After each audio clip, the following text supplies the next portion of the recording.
ñu ngi am mbégte ñëw bokk ci cérémonie bi ànd ceeg ministère bi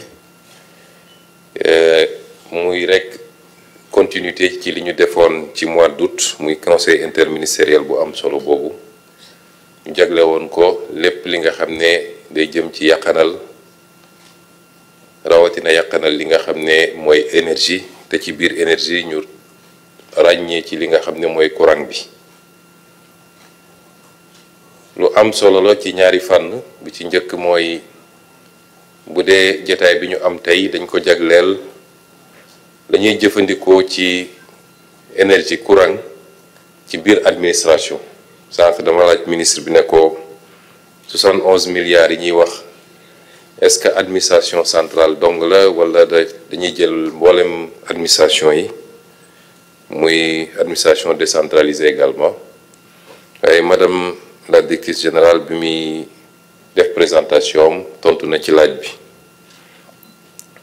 kon dañ ko jagleel rek di jëm ci administration muy fànn bi njëkk bu am solo ndax boo buggee jiite nit ñi woo leen ci dara ñu wuyu si la il faut nga njëkk a joxe exemple bi mënuñu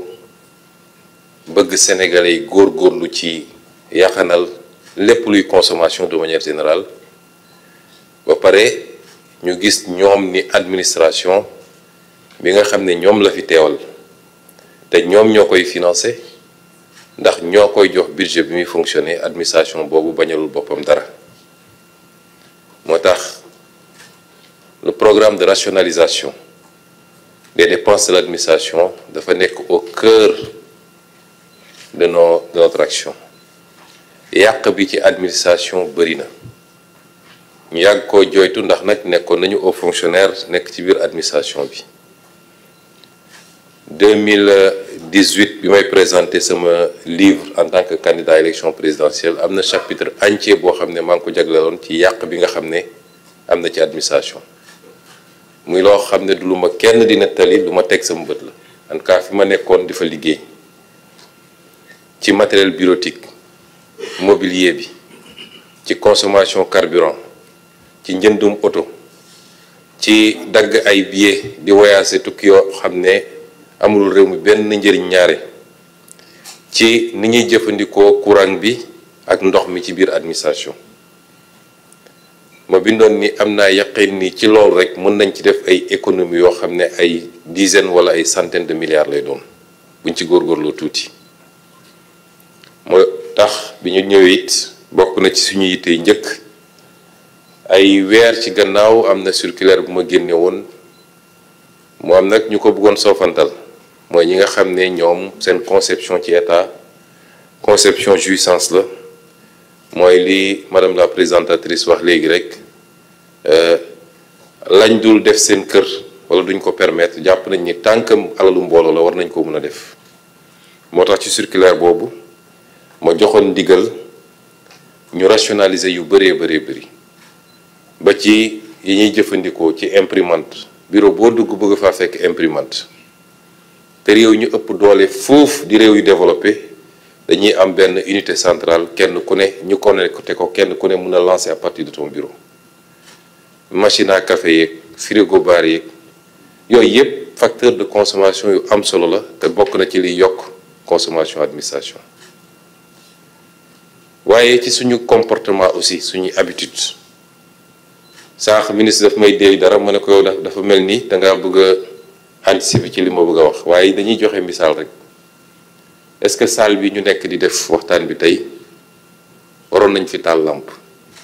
gëm naa ni suñu xëccoon rideau yi rek salle bi leer nañ soxlawul taal lampe ñu ngi 8e étage au mois d'avril à Dakar il fait pas chaud bu ñu ubbi woon fenêtre yi peut-être du jël taal climatiseur ay réflexe la parce que ñun ñoo ne dañuy def des bâtiments intelligents jël bâtiment bi yëpp def ko verre mën na am inconvénient surtout en période d'été parce que verre bi day jàpp tàngoor bi rejeté ko ci biir waaye mun na doon avantage ci période yi ñu ne muy ay réflexe yu ñu war a am man kay ku demoon sama bureau 8e doo fekk climatiseur tàkk fa doo fekk lampe tàkk fa mais loolu réflexe la bu ñu war a am ñun ñëpp, parce que ku mu doonoon sa kër nga dugg ci biir kër gi ci waxtu yi mu mun a leeree nii gëm naa ni doo ko taal lampe. kon c'est de petits réflexes yoo xam boo ko additionné au finish c'est des milliards et des milliards d'économies pour le pays. ñu war ko mun a réorienter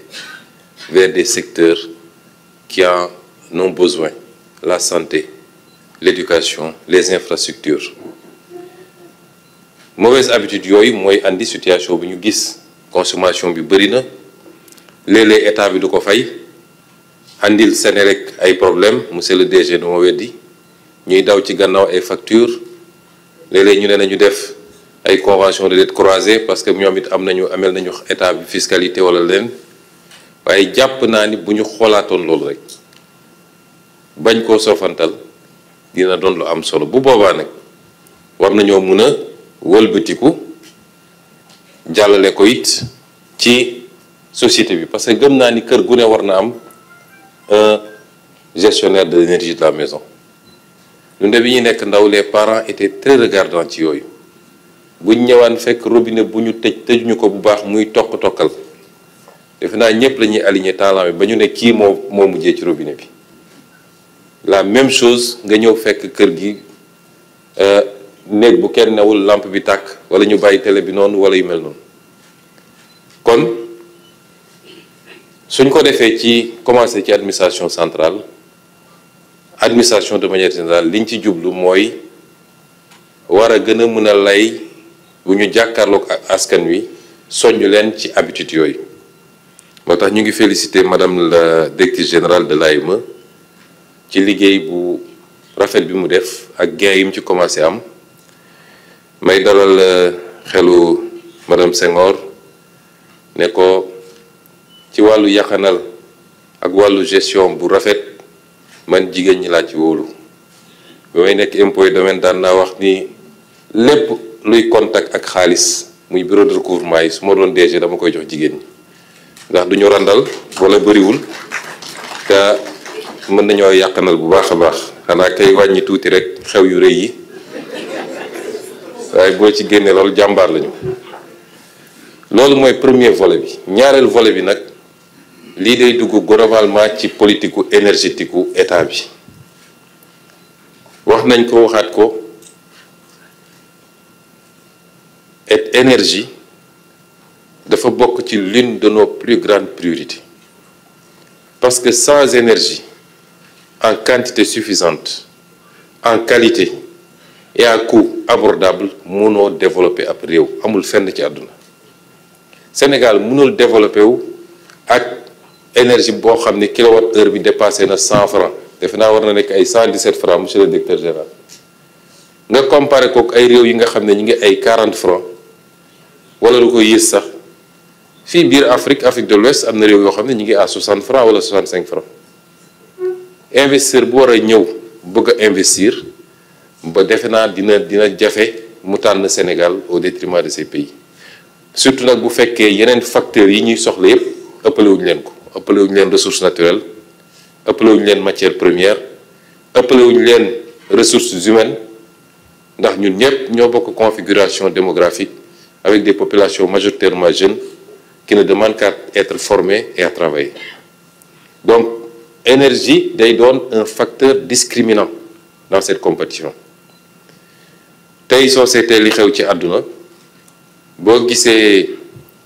réewu Amérique ak seen njiit yu bees di essayer imposer yeneen partenaires yi yenn affaires yi, surtout ñi jëm ci Europe, bokk na ci li ñu leen gën a ëppale mooy énergie. ndax ñoom am nañ seen pétrole, seen gaz de schiste, war a mun a jaay pétrole à des coûts très faibles. Je crois que nu mu tuuti y a 1,5 wala 2,5 de différence ci coût énergie bi. Et comme je dis tout le temps, là où se trouve l'énergie se trouve l'industrie, se trouve la production. Les pays d'Asie du Sud-Est l'ont réglé depuis longtemps, moo tax ñu mënoon am les délocalisations massives. kon ñun ñëpp il faut ñu dëppoo xam ni problème mu énergie du problème mu Sénélec, problème mu Sénégalais yépp la. il faut qu'on réussisse ce pari. réussir bi nag plan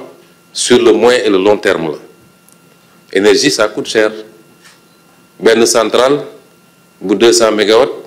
nu mu tuuti na la coûter monsieur le DG je crois 200 milliards mënoo ko fa am moins que ça donc ça coûte très cher, c'est des investissements lourds qu'il nous faut planifier par rapport à la situation bi ñu fekk ci réew mi par rapport à la capacité réew mi dans un partenariat public-privé peut-être qu'il faut revoir et rénover parce que li ma wax rek énergie c'est un secteur de sécurité nationale mënoo ko bàyyi ak ay nit ñu koy pamte di xuloo di xeex di tëjante kaso di génn alors que ci jamono jooju les ministères de l'énergie programmé woon pour ñu mun a faire face à nos besoins bañ a nekk dans des situations de délestage fii ak ay weer yu néew il fallait que yenn centrales yi mun a commencer marcher tey yéen a ngi gis bateau bee nekk fële solution bu baaxul ci Sénégal fii lañ ko fekk ñuy jaay énergie bi à plus de 110 ou 115 francs le kilowatt-heure lii du solution kon c'est une planification dans le temps tey boo amoon moyens yi sax mënoo tabax une centrale sérieuse à moins de 2 ans ou 3 ans soo commencé woon léegi teg première pierre bi ci diggante boobu lii ñu wax ni dafa am solo planification nee nañu à l'horizon 2050 suñu objectif c'est d'atteindre 10 000 mégawatts-heure 10 000 mégawatts tey ñu ngi à moins de 2000 mégawatts la ñuy produire au Sénégal compte tenu de certaines solutions yoo xam ne ñëpp xam nañ ni de solution kon loolu ñu war a def étaler ko dans le temps il faut que ñun ñëpp ñu accompagner ko mooy ñu méngale suñu consommation adapter suñu consommation ci planification stratégique boobu di dem ndànk-ndànk énergie il y a les énergies non renouvelable tey Sénégal yàlla wërsëgal ñu tuuti pétrole ak tuuti gaz wax naa ko waxat ko il faut que le peuple accompagne ce mouvement il n'est pas question que la malédiction des ressources naturelles bi ñu yàgg wax Afrique pour man la malédiction des ressources naturelles c'est pas guerre yi muy andi de loolu lu garaaw la d'accord mais li gën a garaaw ci malédiction bi mooy nga toog ci ressources naturelles te bénéficier wu la ñu koy exploiter di ko génne te yow bénéficier wu la loolu mooy malédiction ressources naturelles moo tax suñu option indépendamment lañ fi fekk ci ay contrats yoo xam ne signé nañ ko ba pare te mu engagé état ak état bu munti doon ñoo ngi ci jéego yi ak liggéey yi pour réapproprier wu suñu ressources yooyu ba la ca ëpp des biir réew mi bu ko defee ci ressources renouvelables yi l'option étant d'aller vers le gaz nga xam ne parmi les énergies fossiles je crois que c'est l'une des moins polluantes en tout cas ñu fexe ba ak gazoduc bi fexe ba andi gaz bi fii la ñu war a bëgg a def lu niroog Ndar énergie Centrale Ndar énergie wala West Africa énergie ñu def ci yeneen ak yeneen yu bari ci réew mi ba am la ñu soxla suñu consommation wala sax ñu excédentaire ba mun a doon un pays exportateur te lu mun a ne la parce que xam ngeen ni ñi lu ñu wër yépp ci ay dëkkandoo kenn mënalu ci boppam ci énergie fi mu toll nii mu des les énergies renouvelables par rapport à notre modèle de développement moo doon des énergies propres des énergies en tout cas plus propres que les énergies fossiles ñëpp xam nañ nit du lu yomb a développer parce que soo seetee ci benn critère rek mooy li mu laaj ci superficie su ma juumul pour faire un mégawatt je crois qu'il faut 1 hectare kon tey soo bëggoon def centrale 500 mégawatts il te faut 500 hectares donte léegi am na ay technologies yu bees yoo xam ne mun na permettre ñu suspendre ko yu demee noonu waaye ba léegi dina limiter activité yi kon c'est les énergies sur lesquelles nous avons fait nos options am na yu bëri yoo xam ñu ngi ciy liggéey offre yi bëri na ministre bi mu ngi ciy liggéey ànd ceeg DG Senelec ak tous les techniciens waaye gëm naa ni mënul permettre peut-être ci mix énergétique bi à tout casser mën na représenter 25% ou 35% mais ça va être très difficile mu weesu loolu dëgg-dëgg léegi nag planification boobu ñuy def di ci liggéey war ci ànd ak ñëpp fi muy amee solo mooy ñu partager kook askan wi réew balaa muy mun a dox mooy li ëpp ci réew mi parce que ñëpp mënul nekk waaye ñi ëpp ci réew mi bokk gis-gis ci fu ñu bëgg a jëmale réew mi ñu xam lan la loolu laaj ci doxalin ci comportement kenn ku ne la nga ca war a def nga def ko loolu nag mi ngi doore ci lii ñu wax nii ñuy soññ suñu bopp di soññ gouvernement bi di soññ mboolem seen administration waaye du ñu yem ci soññ dinañ ci veiller particulièrement waaye lu weesu loolu ñuy soññ askan wi yépp nag ñun ñëpp ñu ànd góorgóorlu te xam ni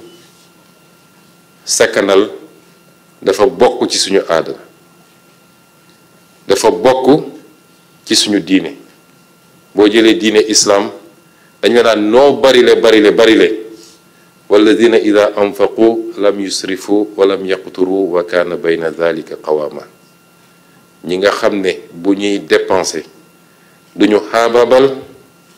waaye duñu nay trop dañuy nekk ci digg doomu bi ñu jàngal ñu ni boo amee lu bari xaaj ko ñett lii nga dundee ko lii nga def ci luy jëriñ nit ñi la ca des nga denc parce que ëllëg mat naa sóoraale épargne ku la ne bokk gëpp dëppool ak diine non nañu lekk yépp yàlla baax na ëllëg yàlla waxul kenn loolu boo jëlee diine chrétienne même chose bi la wax moo tax boo seetee suñu mbokk chrétien yi liggéey njëkk a gis mooy sobriété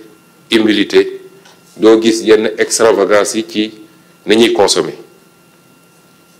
suñuy mag balaa ñuy wax diine ci suñuy aada noonu lañ doon doxee ci ñuy société consommation ñu am ci ànd seeg sobriété kon soo dëppalee li ñu bokk yépp ñun ci culture ak ci diine nga boole ko les réalités socio-économiques et surtout économiques et les enjeux géostratégiques du monde ce que ça nous demande ce que ça nous impose rawatina ñun ñi nga xam ne réew yu ndóol lañ mooy ñiy góorgóorlu sur nos habitudes de consommation vivre en fonction de nos moyens et pas au-dessus te loolu bu ñu ko defoon defe naa tey du ñu toog naan am nañu dette cachée de 7000 milliards ci réew mi wala lu ko ëpp kon ñu ngi leen di gërëm di leen sant asalaamaaleykum